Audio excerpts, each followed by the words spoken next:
offer a good place to start from. And that's, I propose for September equinox to be a day of freedom and democracy.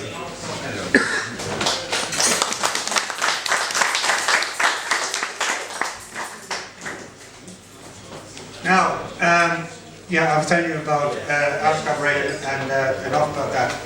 As well, you can see on the walls there are what we call the Fax Box project.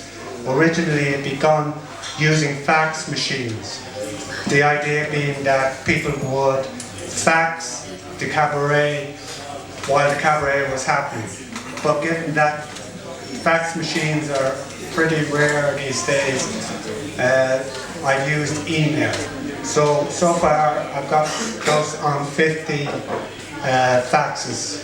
So and they can all, you can all see them in detail later on the website www.faxboxart.weebly.com. It's on the brochure.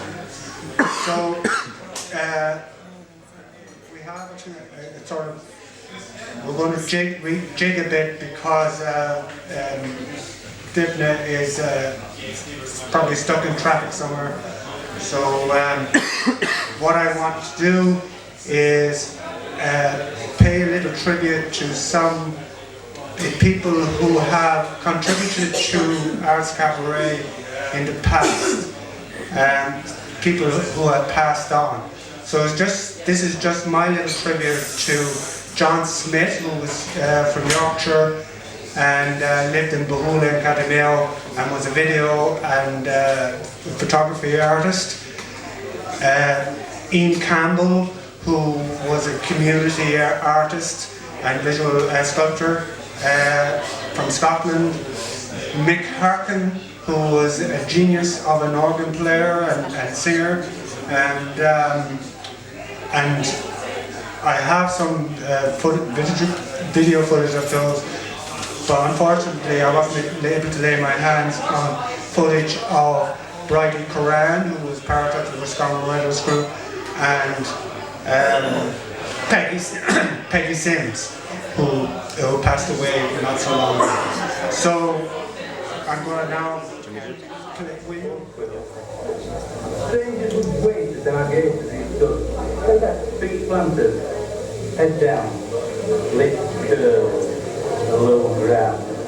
If you held out an open hand and let him have a sniff of scented, from the bristles on his drop like head, he'd bowl you over backwards, play one fork each side of your ears, and relentlessly lick, loving you to death.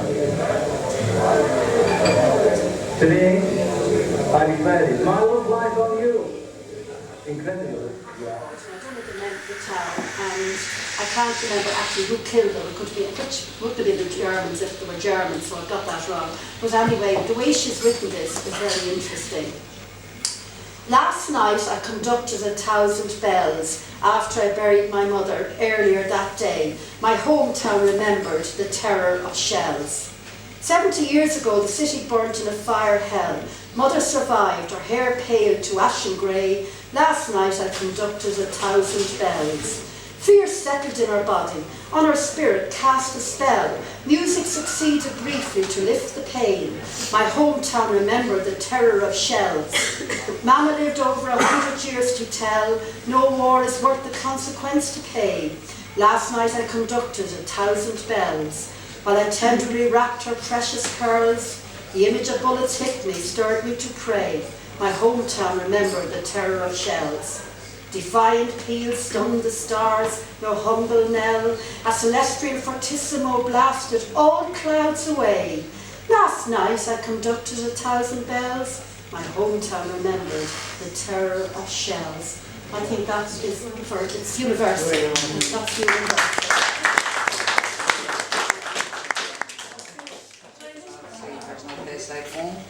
So the video footage, you'll see, I keep it short. It's 1 minute 24. It's documentation of an installation that I made using electronics and sensors and whatever. Basically, the background to it is a movement memorial. That was the idea, a movement memorial for the 6 high-profile missing females disappeared between 1993 and 1998. So the first person that disappeared was Annie McCarrick in 1993. Now when I made the installation, I was oblivious. It took 2 years to get it all working, but I was oblivious to the fact that it turned out when I showed it the first time, it was the 20-year anniversary in 2013. And then the second female, Jojo Dollard, who disappeared in 95. My interest in the missing females was, I used to hitchhike from the age of 18 to 24 because the buses were too slow. And myself and Jilly used to hitchhike up and down to Limerick and Dublin, whatever. So I was hitchhiking the day that Jojo Dollard.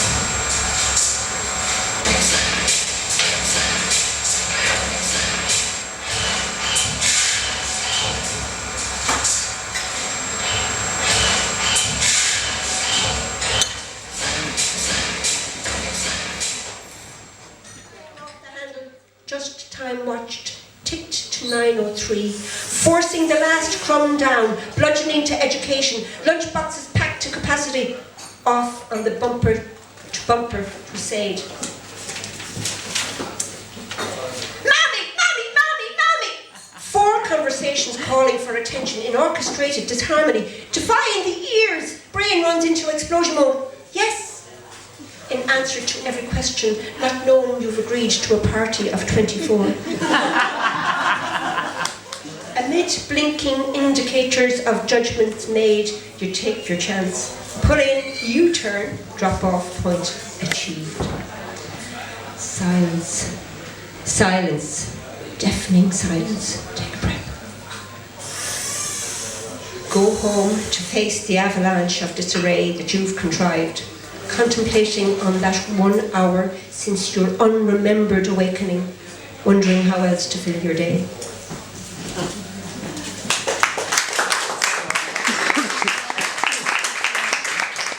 I write, again, it's like, as I said, I love the sounds, but I also write in anger, and I write in horror, and I have a lot of stuff that I need to get out, and I just hope you'll bear with me because it's, I'd like to read, there's 1, 2,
all true lovers, what will we do then? Only home through the town, or a hunger, and we'll yodel it over again. And what will we do when we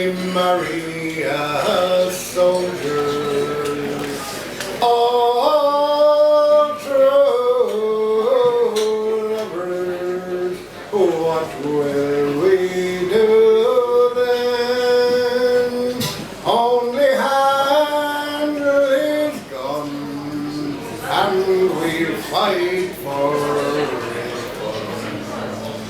and we'll over again. What ways of love they are slowly, beautiful memories soon fade. My voice keeps calling from days of younger, magic moments of yesterday. Do you remember sweet September, young love searching for the days were merry as we required their hands on the verdant slopes of daybreak. The tide is creeping, the new moon, stars are dancing with heel and toe. As old as a bush and as straight as a whip, the smallest weak creature that ever was seen. She was known to the whole countryside as Peggy. She travelled around for a mission or so, and the news of the Seven Towns lands got her. The same as you would to a Christian, she'd chat to her only companion, a thief and black cat. As big and as thin as a King's County sow, Peg's cat away from the dead of her meow. If you met her at night on the road, it's no lie, she'd frisk you up with the fire in her eye.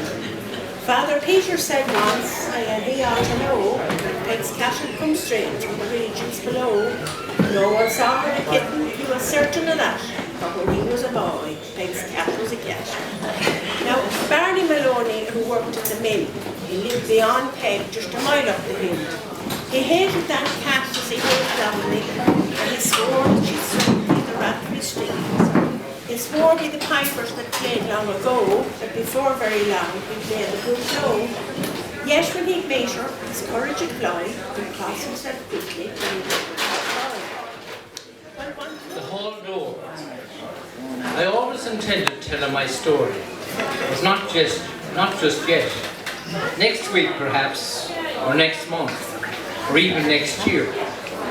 There was no hurry one way or the other, or so I thought, until I overheard that conversation last week between my owner and the man in the pinstripe suit. That's one of the perks of being at hall door. You're privy to so much conversation. I've learned to let in one ear and out the other, unless, like last week, it concerns myself. Now that I can no longer delay, I better get down to business and go back to my earliest memories.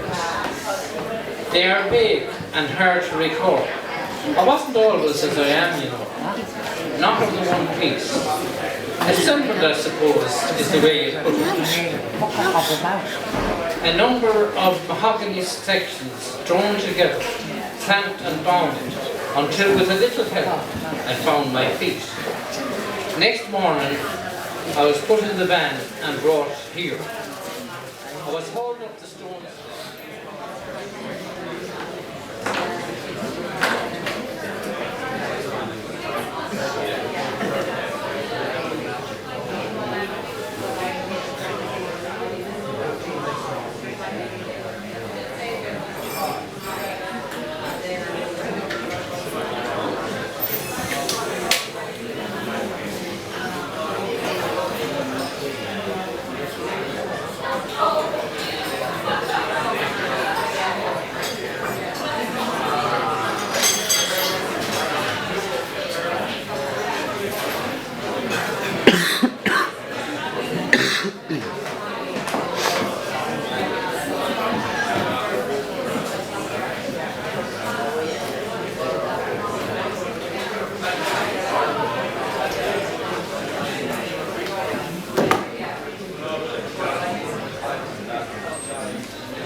thou bleak and unbearable world, thou art base and debauched as can be.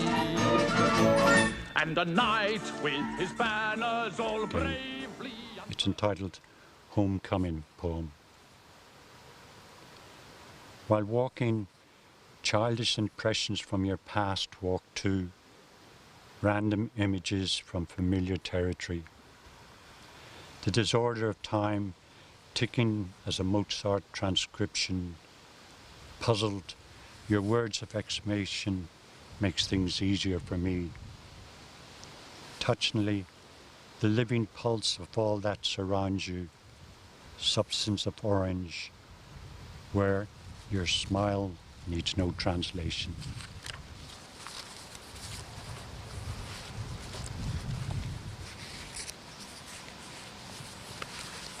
This piece now is, it's not really, it's a piece that I did many years ago, and I sat down to write a poem about an old friend that lived here in Balnaglera in Leitrim, and he was quite an elderly man, and I thought I'd write a poem, and instead of writing a poem I ended up writing a song, which was unusual because I'd given up guitar playing and things, but eventually I put the music to it, so the poem ended up being a song. So I'll just take a little break away from reading poetry and play this, and it's by Charlie McGettigan, who recorded it for me.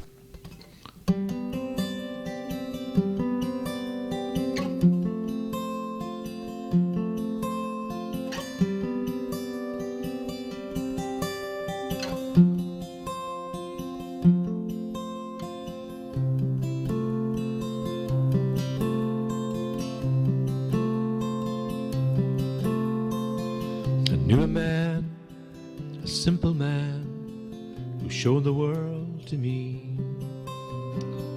He lived out on the mountainside, but he saw beyond the sea. He was old as I was young. He set my spirit free. My good friend John, that simple man who showed the world to me.